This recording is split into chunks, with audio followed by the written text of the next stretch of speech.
Celebrating 25 years of commitment to Guam, Micronesia, and the CNMI. Cars Plus Hyundai, home of the Kona Electric, an electric heart with an SUV soul. Test drive yours today at Cars Plus. McDonald's of Guam, I'm loving it, and King's Restaurant, serving your local breakfast, lunch, and dinner favorites for over 45 years.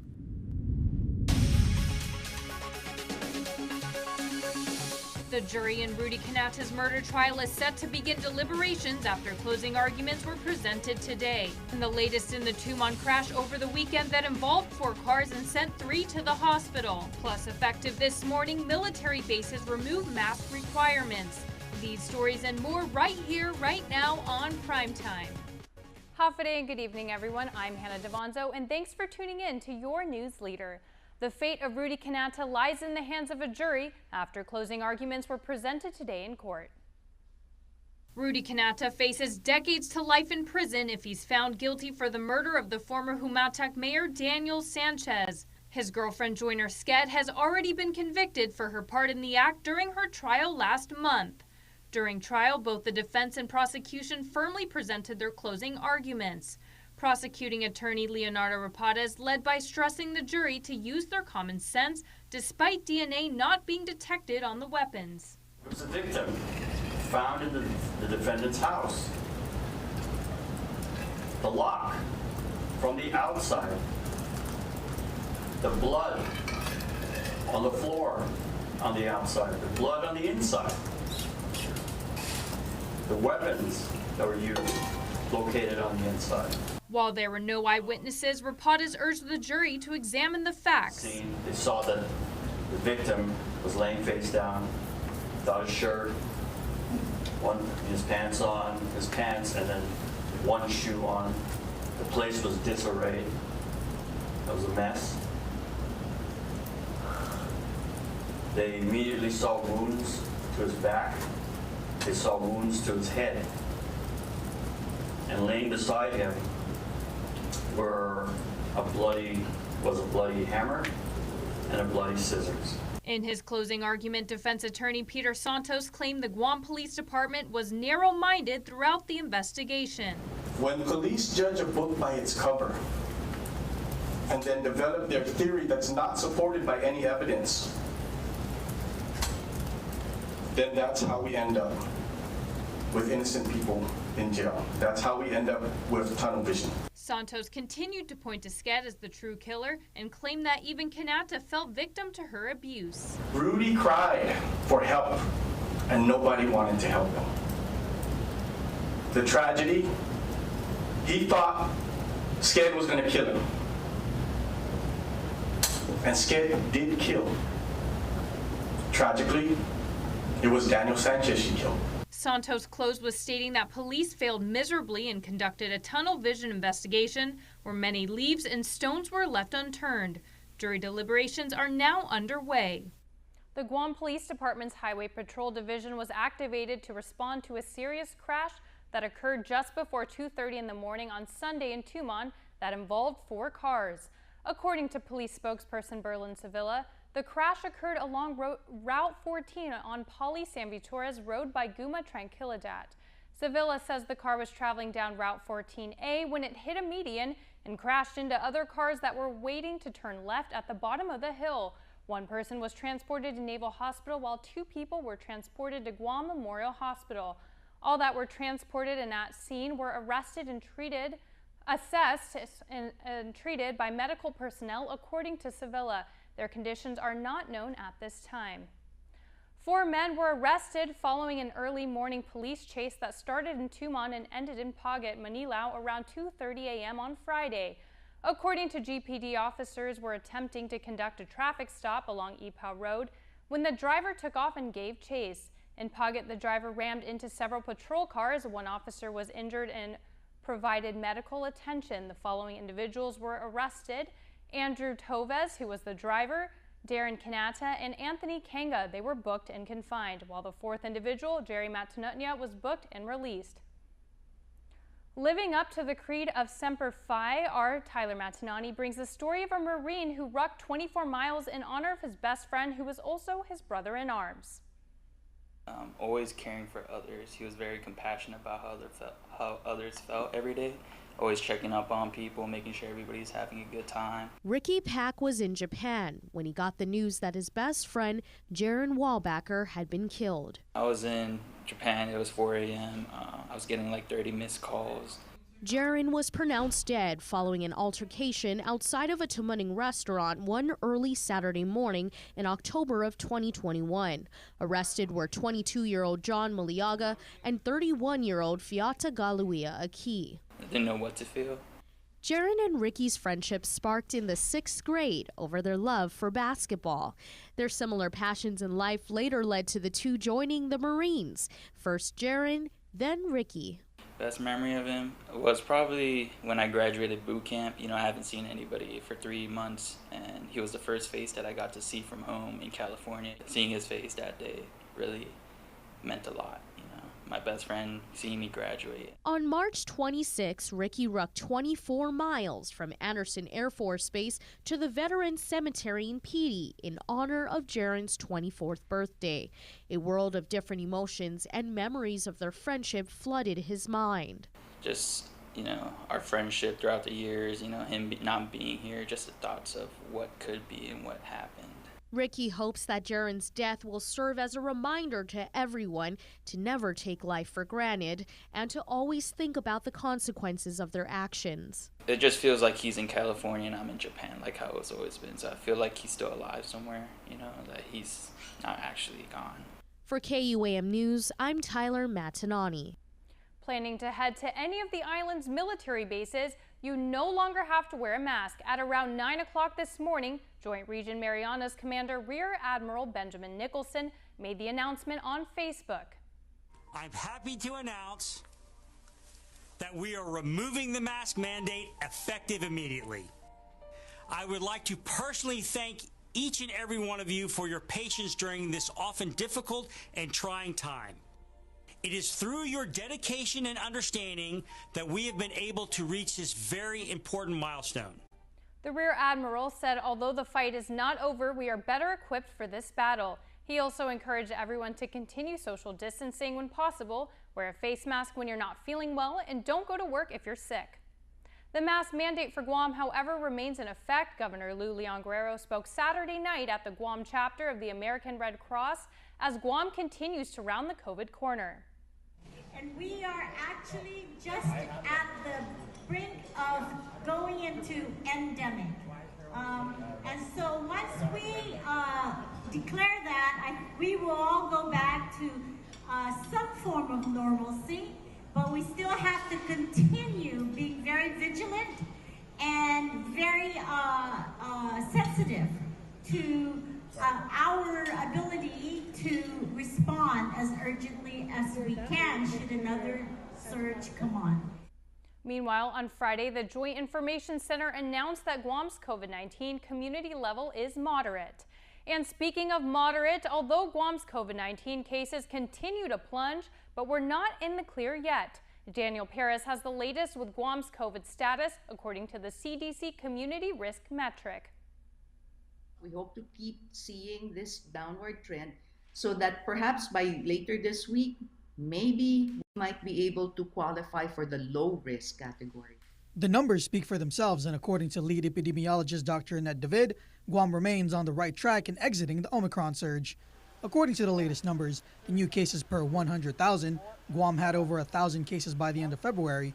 As of March 23rd, the island is now seeing 237 new COVID cases, just 37 more above the 200 cutoff, keeping us into high risk in terms of new cases per 100,000. As for the COVID admissions at the hospitals and beds occupied by COVID patients, the 7-day admissions was 28 per 100,000 at the end of February. Last week, we went to 9 per 100,000. So that moved us to moderate for that indicator. And then percent of total staff beds was over 10% at the end of February. And last week, we were at 5%. So as of last week, we moved from the high risk to the moderate risk category. And that's where we're at now. Although we are on the right track to a sense of normalcy, Dr. David continues to urge residents to remain vigilant. The virus is still there. So It's reassuring that the numbers are going down, but I think we all have to remember it's not completely gone. So I know everyone is so sick and tired of this virus and we want to quit the virus, but the virus hasn't quit us yet. The elderly and those with comorbidities remain the most vulnerable to catching the virus. They are encouraged to take extra precautions to remain COVID-free. Mask wearing and vaccinations continue to be our main weapons in stopping the COVID spread. Daniel Perez reporting for KUAM News.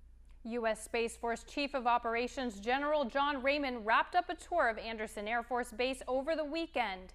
It included a visit to the Space Force 21st Operations Squadron, Detachment 2. The lone Space Force unit on base included 30 personnel who are capable of providing real-time space capability support across the Indo-Pacific region. General Raymond says Det 2 has a long storied history dating back to the mid-60s, and its geographic location in the Pacific is critical to our ability to rapidly transport data to and from space. The Space Force chief also met with 12 service personnel known as Guardians, who were transferred from the Air Force to the Space Force to Andersen in the past year. The Space Force was established in 2019, made of more than 7,000 servicemen and servicewomen. Still to come on your news leader, long-awaited construction on Saipan roadways begin and lawmakers resume session. These stories and more are coming up next. Get up-to-the-minute news, plus access to alerts, streaming radio, promotions, and more on your mobile device by downloading the KUAM News mobile app, available at the App Store now. My sourdough patty melt has 100% beef, 2 melty cheeses, and grilled onions, all between 2 slices of my famous toasted sourdough bread. It's pretty much the greatest thing since itself. My sourdough patty melt combos. Order on the Jack app today. Half a day. Gas prices continue to rise and we are here to help. We have revised Programa Salapi to provide a $300 direct cash assistance payment to most households. We've expanded income eligibility so more families will benefit. We've heard your struggles, and we hope this relief will help during these difficult times. The Department of Administration will begin accepting applications on Tuesday, March 15th, 2022. For more information, visit doa.guam.gov.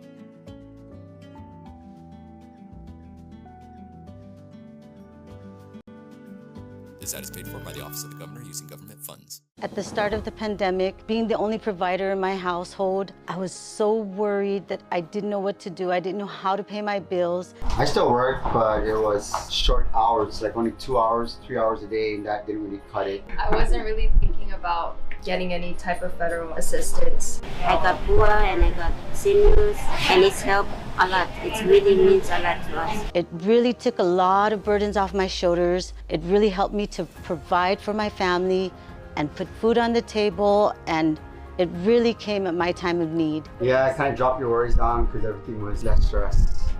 I was able to stay at home with my son and not worry about having to work during the pandemic. Thank you for the federal fund. Thank you for the unemployment assistance. Thank you so much for the pandemic unemployment assistance. If you have any questions, please contact your congressman's office. This ad was paid for with official funds from the office of Congressman Michael F.Q. San Nicolas.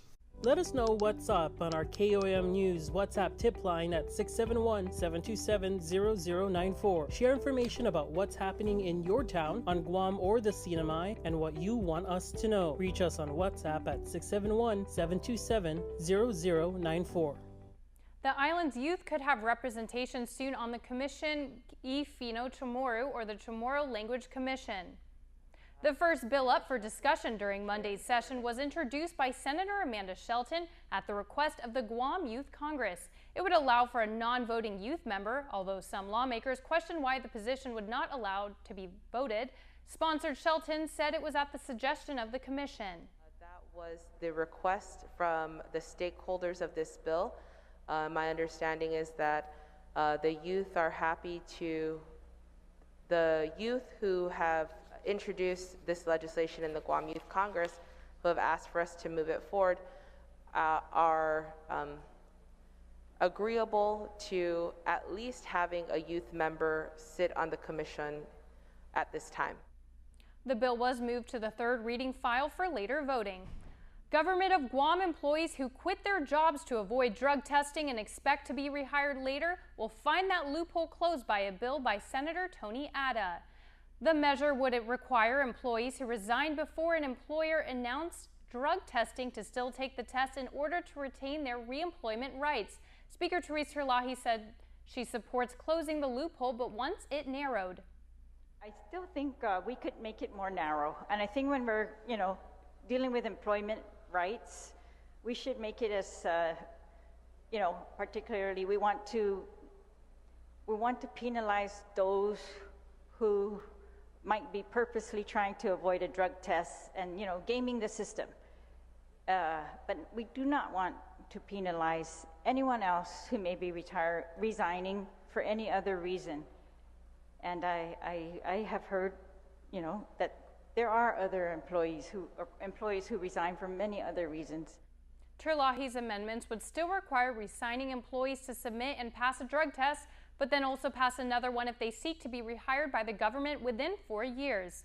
This afternoon, former Democrat Senator Judy Wanpat picked up a congressional packet. According to the GEC website, Wanpat was a former Speaker of the legislature from 2009 to 2016, but she lost re-election in 2016, finishing 20th. Former Senator Kelly Marsh-Chaitano also picked up a political packet. According to the GEC website, Marsh-Chaitano and David Crisostomo both picked up senatorial candidate packets. Marsh-Chaitano declaring her party as Democrat, while Crisostomo is a Republican. Marsh-Chaitano served in the 35th Guam legislature, but she finished 16th in the 2020 legislative election. To view the full list of potential candidates, register to vote, and to find out more about Decision 2022, go to GEC website at gecguam.gov. Over in the NMI, a multi-million-dollar construction project will finally connect the entire island's roadways. As Tomas Manglutnia reports, the project was 20 years in the making. 20 years in the making. Yes, it'll be the first inter-island connecting roads. Again, it's good for everyone, good for tourism, good for our community. The government broke ground on Route 36 last May. It's funded by the Federal Highway Administration with a $12 million price tag.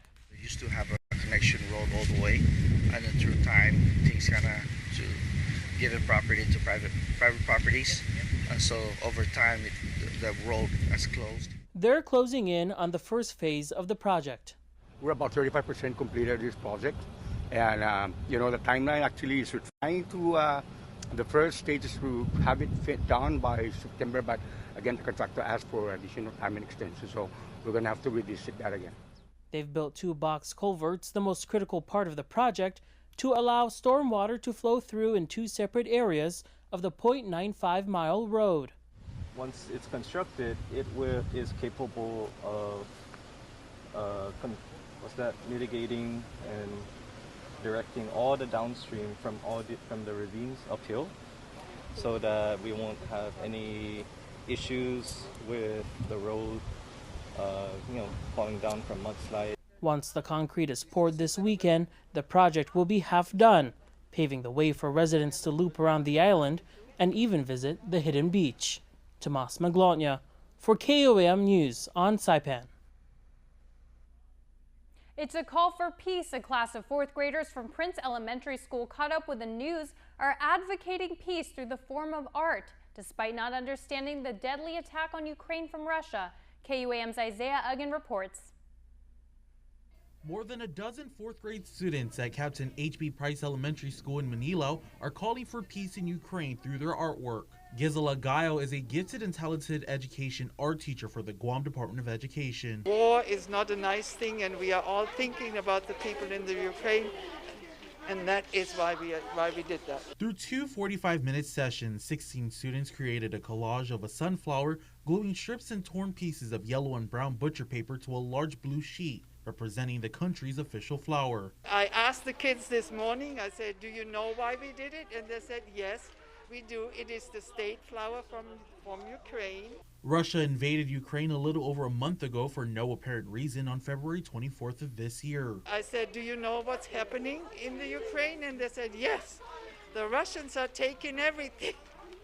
And so they are aware of it, but, you know, I don't want to scare them too much. Russia's attack on Ukraine has affected many across the globe, causing a domino effect. Inflation of jolting prices of gas, energy, and food can be seen hurting the country, including Guam.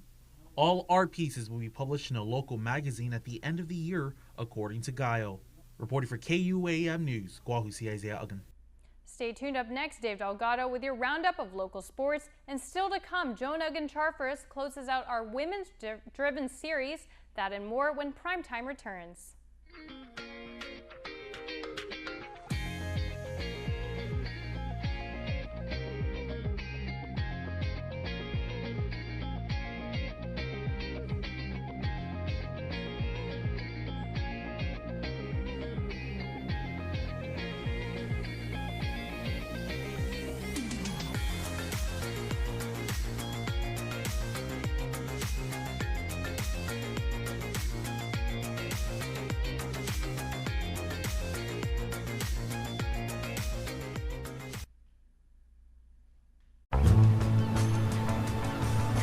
Beautiful. It is, right, baby?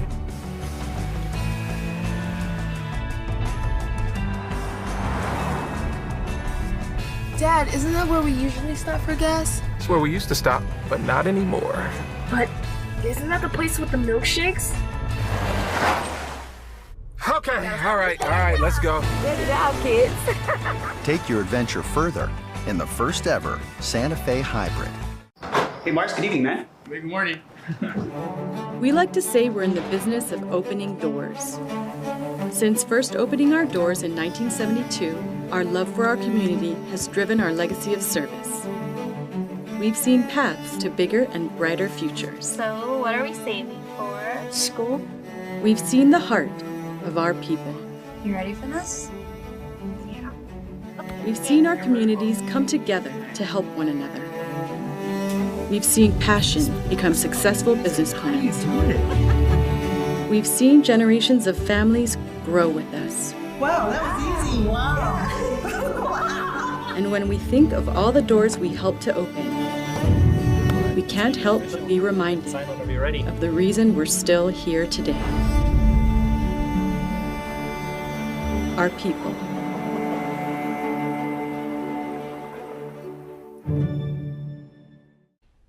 KUAM Sports is brought to you by Docomo Pacific. Better together.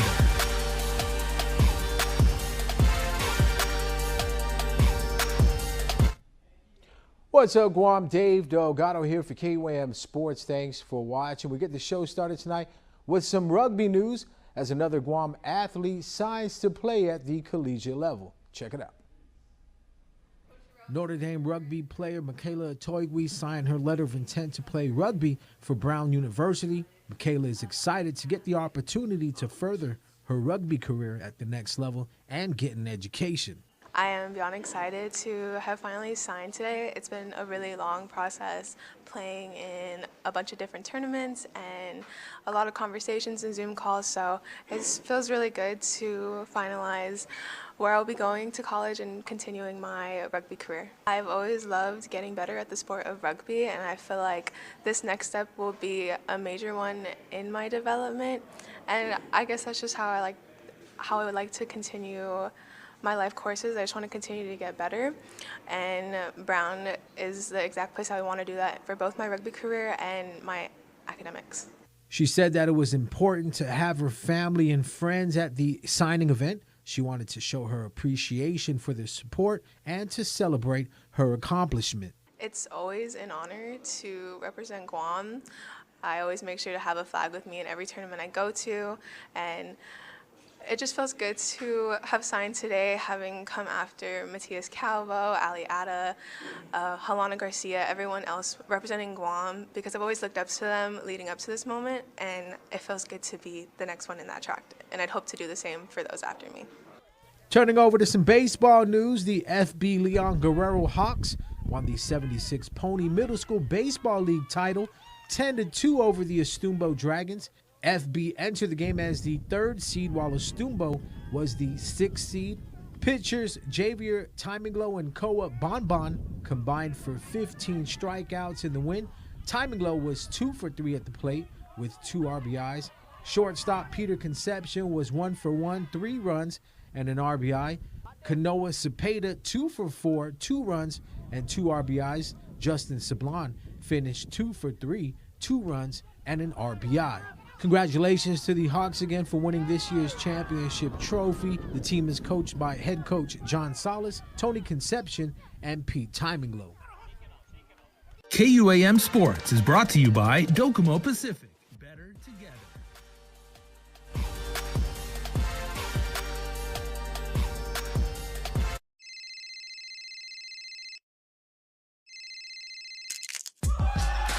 Need a new phone?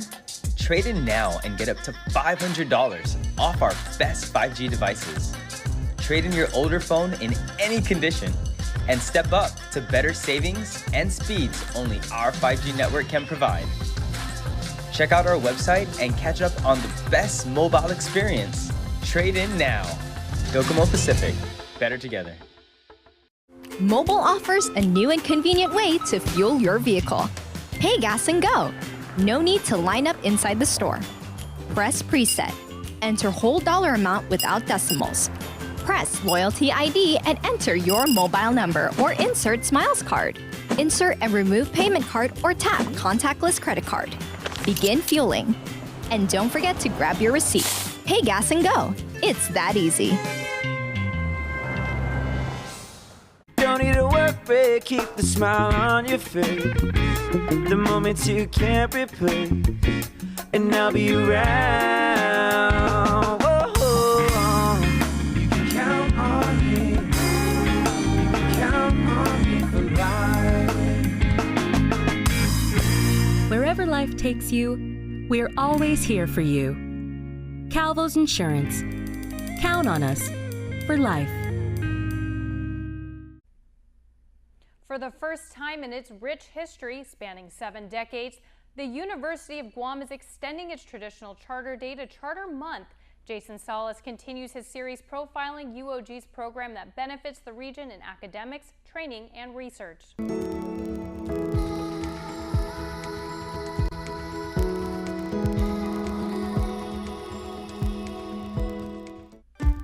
The ability to think critically is essential for a well-rounded intellectual. Challenging conventions and developing the wisdom of original thought are a key part of this year's UOG Charter Month theme of transforming lives and advancing communities. Dr. James Selman is a longtime dean of the College of Liberal Arts and Social Sciences and explains the school's core beliefs, spanning 10 undergraduate degrees and 3 master's programs. Our students contribute to local, regional, and global success. They are ready to embody and practice the moral purposes of higher education, both to better our world today and enrich the lives for a better tomorrow. This creates a spirit of growth, taking students from pupils to dynamic thinkers and bold leaders, expected to be aware not only of historical trends, but also contemporary developments.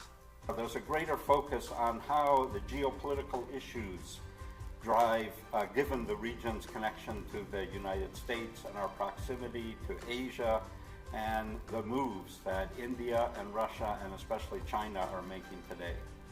But one of the core lessons stressed across classes' diverse areas of study, such as anthropology, philosophy, political science, languages, and the classics, is that the world is a big place, full of new and interesting ideas to be considered, and ripe with cultures to experience.